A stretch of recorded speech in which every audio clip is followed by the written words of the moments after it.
Hey guys, welcome back. Please stay tuned for a special message I have at the end of the video. Until then, enjoy the video, and I'll see you at the end. There it is. Right on you. You ready? Yes, sir. Gotcha.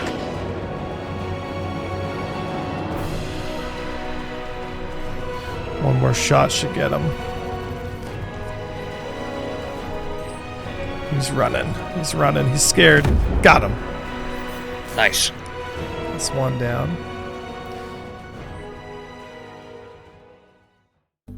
Welcome back, pilots, to another very important video. Since the release of 3.18, piracy has been on the rise. Some of you who have been following the channel know that I have also been partaking in some of this activity because it's a lot of fun. But there's also something I want to help educate the general StarCitizen player base, and that is understanding interdiction.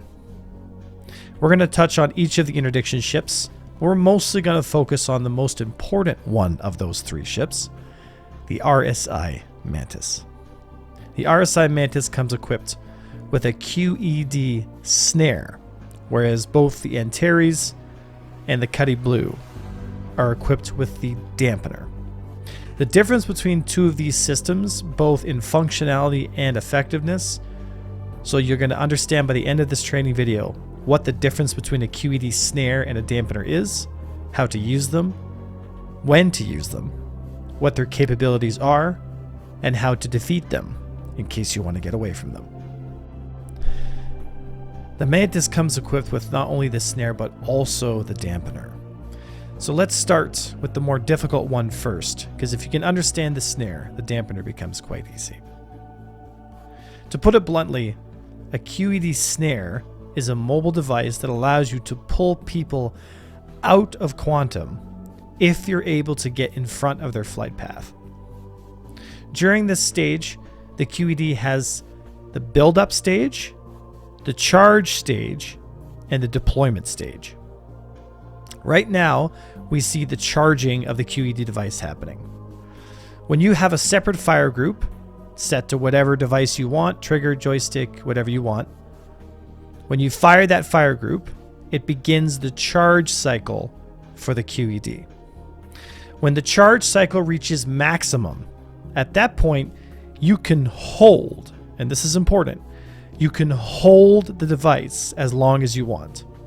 As long as you don't get close to an armistice zone, it'll knock the charge to 0. As long as you're in open space and not close to any armistice zones, you can hold the charge throughout your warp, throughout your entry and re-entering of planets. You can hold it there as long as you need to, but it does not interdict people. If you decide to deploy the device, you fire that fire group again once you've reached full charge, and the device will deploy. With a range of 20 kilometers, the three stages have an audio cue that helps you identify what stage you're at. Listen carefully for the three stages.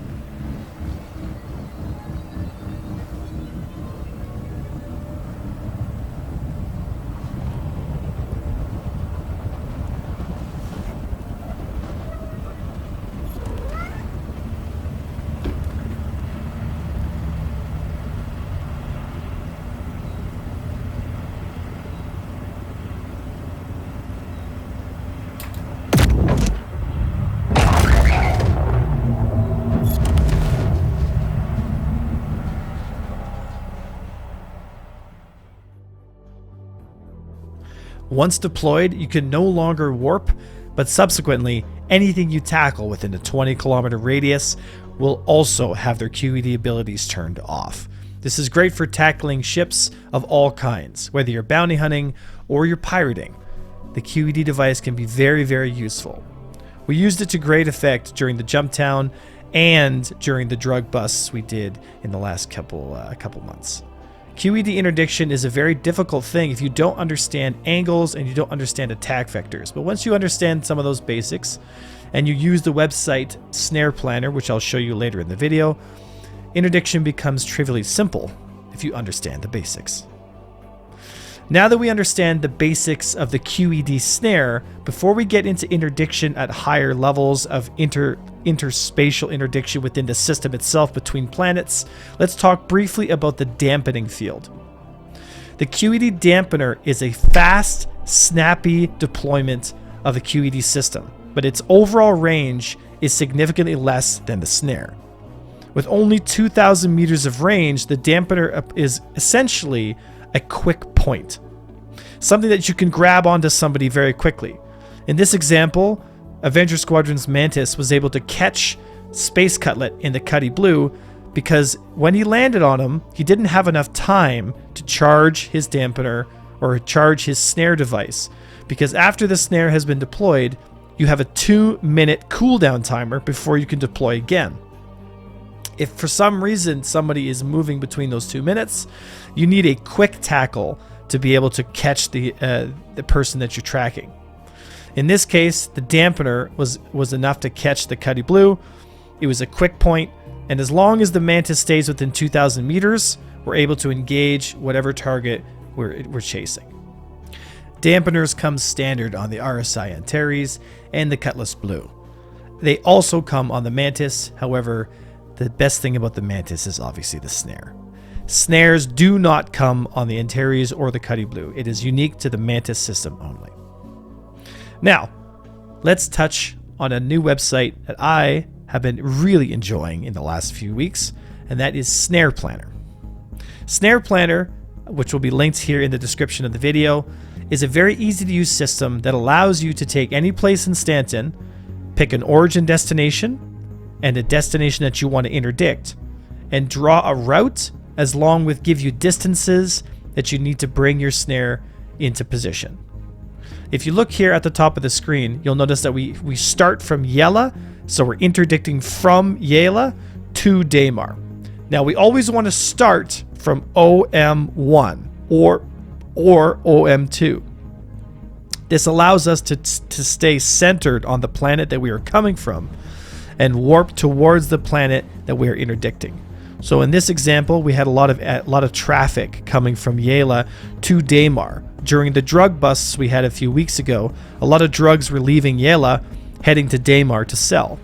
In this case, the Snare Planner told us that letting ourselves jump out at around 1,800 kilometers is the destination spot you want to be at. If you'll notice that the funnel gets thinner as the closer you get to the planet. Because if somebody was warping, let's say, from a different OM spot or Grimhex or maybe somewhere on the planet, the angle of which they could warp to Daymar is going to be wider. But as they get closer to the planet, that funnel, that randomization zone becomes tighter and tighter and tighter. However, we don't want it to get too tight, because if it gets too tight, we get too close to the planet and thus we're not able to interdict. So we just want to stay just far enough away that we're outside of the physics grid, because once we get too close, we become part of the orbit. So our ship starts moving, although we may not realize it, because we're now sucked into the orbit of the moon or the planet that's orbiting that body. So we want to stay just far enough away that we're avoiding those orbital spots, and you can see here by the gray kind of circle around here. So we want to be just outside that zone, but just close enough that the angle is tight enough that our 20-kilometer bubble can catch everything that's coming from Yela to our destination. Distances are key, and this tool here is one of the best tools for any kind of interdiction that we want. It takes a little bit of time to get used to, but the more you use the system, the better and easier it becomes, thus granting you the ability to slap in some numbers. Let's say you want to interdict from Crusader to Hurston. We can use this example here. It's the same thing. It gives you the range, and anything within inside that green kind of slashed out area is anything within that range is where you can jump out and reliably catch people during the interdiction between those 2 points. Now that we understand what QEDs are, we understand the differences between QED snares and QED dampeners. And now that we understand that we have a website to help us understand where we need to place those QED devices. When they're in fully deployed mode, all you need to do is sit and wait. And if you catch something, it's game on. But let's talk a little bit about defensiveness. How do we defend ourselves from A, being interdicted at all, or 2, what to do when we become interdicted? Let's get started.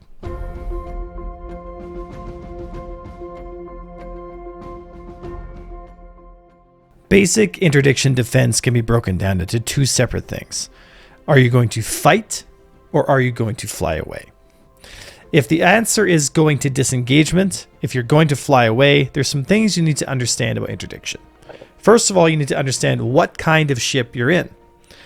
If you are in, let's say, a constellation, a larger freighter vessel, and you've already been caught by a mantis, it's unlikely that you will ever be in a situation where you can fully disengage from a ship like the mantis. Don't forget, the mantis has 1,300 meters per second, whereas a constellation tops out at around 900. C2s, A2s, same kind of problem. So if you're in a larger vessel and you're interdicted already and cannot warp, and your only option is to flee, that option might be taken away from you faster than you can realize. If you're being tackled by, let's say, something with a dampening device, notice that the dampening only goes to 2,000 meters. If you can find a way to separate yourself from the person who's attacking you, whether it's through a support ship, getting their attention to drive them away, as long as you can get outside of that 2,000 meter range, you can warp away. But if you're snared by a bubble at 20 kilometers, it's going to take a lot longer for you to disengage, and you cannot disengage if you're in a larger vessel. So first, know your ships. Second of all, the best way to not get interdicted is to avoid the whole situation completely. If you use a scout, something like an M50 or something very small and fast, to go ahead of you before you enter an area that you may suspect is being interdicted, they're going to get caught by the bubble a lot sooner before you will, right? So always use a scout if you can. If you're using, let's say, a C2 or an A2 and it's full of cargo and you're a bit nervous of whether or not somebody might engage you, make a friend, have someone go ahead of you and find out if the area is interdicted. You can also use armistice zones like Grimhex, or places on planets that have armistice zones like ArcCorp Mining's or Shubin mining facilities.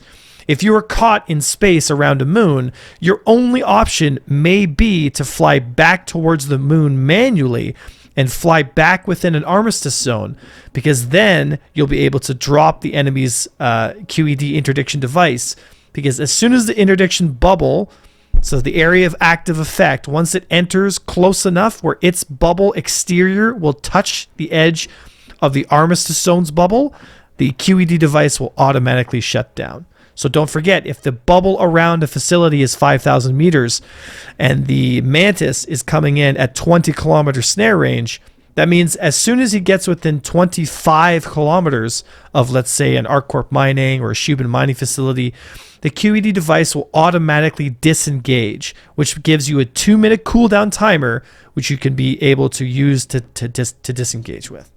That's a bit of a more advanced tactic, but it's good to understand the mechanics here so that you can better equip yourself to defend yourself in the universe.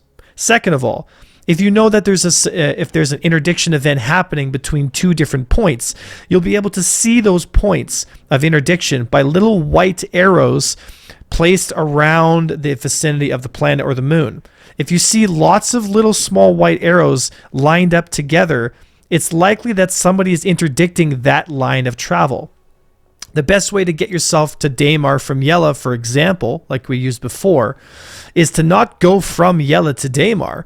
Instead, go to Crusader, go to a different point in the map, a different point in the system, change your angle, and then warp to Daymar. Changing your angle helps a lot. Other option, an option number 3, could be to cut your power halfway through a warp. So for example, if you're warping from one point in the system to another, instead of going from one comrade, let's say, to another area, you can just cut your warp halfway through and enter basically a dead space, a space where there's nothing there. The best way to do this is to mid-quantum drive, press the uniform key or the U key, and all the power of your systems and ships shut down, and you become stagnant in the space that you were previously at while you're in quantum. At that point, you can change your angle from there to the destination you want to go, and anything interdicting from point to point is no longer going to be able to stop you because your angle of attack has changed. Understand that the way interdiction works is based on vectors. the distances are actually very large in space. So in order to get within 20 kilometers, they basically need to already be on top of you. Good. If you're going to fight, understand two things. Now that we have some basics of how to disengage and when to disengage when it comes to larger vessels, if you are going to fight, you need to take out the Mantis first. The Mantis is not a primary dogfighter. It's not a frontline fighting vessel. It can sometimes engage, but it is a very brittle, very easy to kill ship. Even a single missile, if placed in the right spot, is likely to break off an engine and render the ship useless. If you're in a situation where fighting is the only option of survival, all of your efforts should be focused on engaging the Mantis that is holding you in that area. If you can kill the Mantis, you have a chance to live. If you do not go for the Mantis, you will die. We can go on at length, and I can provide hundreds of different examples and tactical situations. But what I want to get from this video to the rest of the general public are the basics. What is interdiction? How does it work? What are my options? What do I need to do? If you're in a situation like this, guys, please listen to me when I say this, right? If you're in a Connie or a bigger ship and you're tackled by a Mantis, you cannot get away. You have no choice but to fight. And you must kill the Mantis at all costs. If you have to missile spam it to death, missile spam it to death. If you have to send the snub fighter after it, send the snub fighter after it. If you have to fly back towards the planet to an armistice zone where you can turn off its QED device, then do it. Do whatever you can do to survive. As dirty as it sounds, there is no limit to what you can do to stay alive. Remember, if you do find yourself getting interdicted, the best thing you can do is to turn around the way you came from and start heading back. If you continue the way towards the interdiction event, you're going to go deeper inside the bubble, and if you're in a ship that simply doesn't have the acceleration or top speed to get away, you might find yourself in a pretty unforgiving situation. I hope this video was helpful, and I hope this gave you some tools to help you arm yourself better when it comes to understanding how interdiction works, understanding how to get away from it, and also if you're one of those folks like me who likes to understand the mechanics of the game at a deeper level, this will give you more options to either interdict bounties or perhaps interdict that nice juicy cargo wreck that you're just looking for drugs on. Thank you so much to everyone who's been supporting the stream and everyone who's been coming by the YouTube and the Twitch. If you like this content, please consider watching our core skills playlist here on the channel. It'll help you get started when it comes to basic fundamentals for combat and also a deeper understanding of Star Citizen's current game mechanics. Thank you for all the love. Thank you for all the happiness that you guys have shared with me. And I'm hoping this video is educational. My name is Avenger1, and I'll see you next time. Thanks for making it to the end of the video. Today I have a special message. For some of you folks who've been following my channel for a while now, you know I have a special place in my heart for Kids Foundations.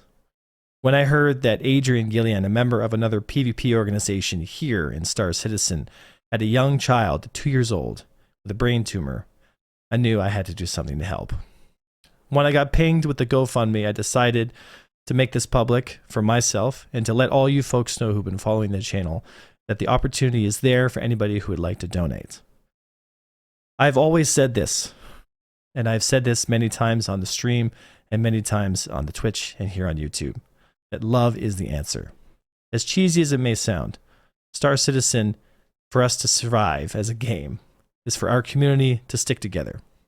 So consider donating even $5, but if we all pull together 1%, it goes a long way. I will do what I can from my position, but any donation would be greatly appreciated. So thank you for your time, and again, thank you for your compassion. The GoFundMe is linked underneath the stream, so donate at your will. And if you do decide to donate, make sure you put a little 1% in every day. Thank you so much. I'll see you next time.